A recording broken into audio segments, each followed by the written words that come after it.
We're in the modern church on top of the tomb of St. George in Lydia and Lod. Oh, wow, it's such a beautiful thing.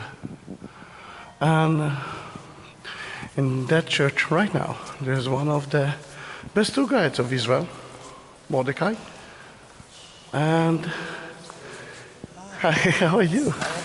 Listen, can you tell us a little bit about... A little bit about this church? Yeah, about the church, yes. Okay. What we have here is just... This is a 19th century church that was built, or a church that was built and destroyed many times. The first church began in the Byzantine ages around the 5th century.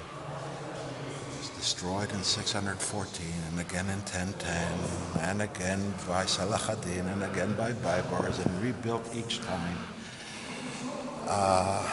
Why did he destroy it? What is symbol? I mean, this is the symbol. The reason that church was destroyed so many times is that St. George symbolizes the victory or Nicaea of Christianity over other religions, and especially Judaism and Islam. And the Islamic rulers took this personally. So this is why this church... Not only the Islamic, everyone has been destroyed more than any other church that I know of. Can you tell us a little bit about, first of all, why there's lots of flowers near St. George? Again, as we still talked about in the crypt, yesterday was St. George's Day. Is that because of it? That's right. And this is the picture of St. George, the slayer of dragons. That's how later on, St. George turned into the slayer of dragons, both in Russia and in Poland and in England. The national saint of England is St. George. You have a lot of King Georges. King George V. All right, I live in King George Street. You live on King George Street. It came from King George, from St. George. The slayer of this dragon is not meant to be taken literally. It's a matter of faith, that faith will win the evil, not that the serpents will be destroyed by a certain Hercules guy, but... And again, you see that, like in every good story, he's getting the church of the keys for heaven, and he's actually helping the church, which you can see it in the shape of a princess, and Jesus above him. So a lot of the stories from Europe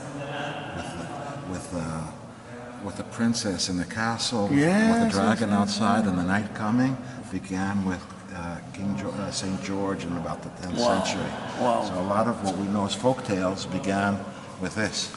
Can you tell me a little bit about the iconostasis? A little bit about the this wall, the iconostasis. It's very beautiful.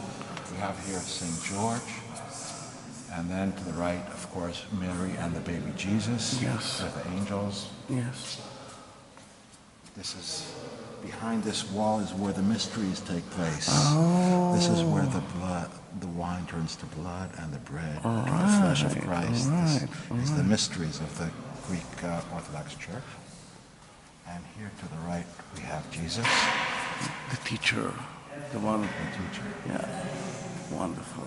And actually you can see that he's holding the world. The world in his hand. Yeah.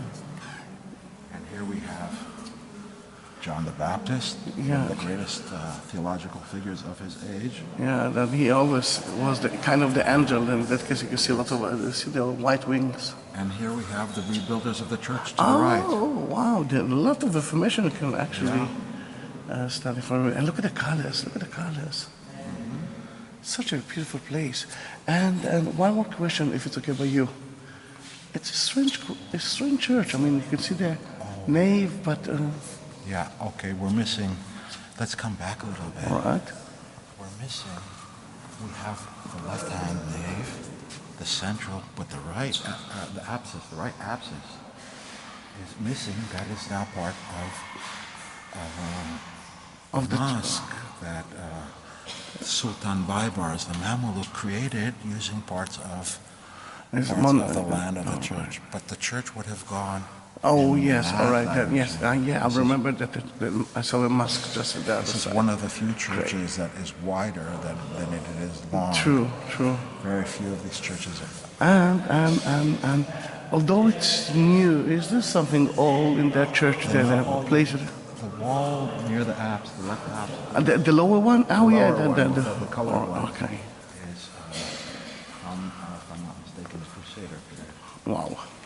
Wow, beautiful. The church, again, people used stones again and again, so sometimes you'll get an earlier stone above a later stone, because that's just you don't throw away a good stone in this part of the world. Yeah, and one more question, if it's okay by you, Mordecai. I'm sure that I saw that kind of lamp, Jerusalem in heaven, somewhere in Israel. You're talking about the beautiful silver lamp that's above, right in the center? Yeah, I know that it's Jerusalem in heaven. There's another one in the church of the Holy Sepulchre. Oh, yes. Resurrection. All right, now I know. Yeah, I was sure that I saw it somewhere. It's beautiful. By the way, that icon to the left there. Which one? The gold, that is gold and silver. That is one of the most beautiful, probably one of the most expensive icons. Of Mary and the Child? Yes, that you can be found anywhere in the world. Beautiful. All gold and silver. Beautiful. And I can see St. George again, a modern painting of St. George. The same thing in the back, in the back you can see the princess. That's from 1945. Yeah. What fairy tales are made out of. Yeah, I must say it's a beautiful church, and I'm so sad that people of Israel, people of the world, are not here to see it. Mordecai, it was a pleasure. Thank you very much. You're welcome. I'm so happy that I met you here.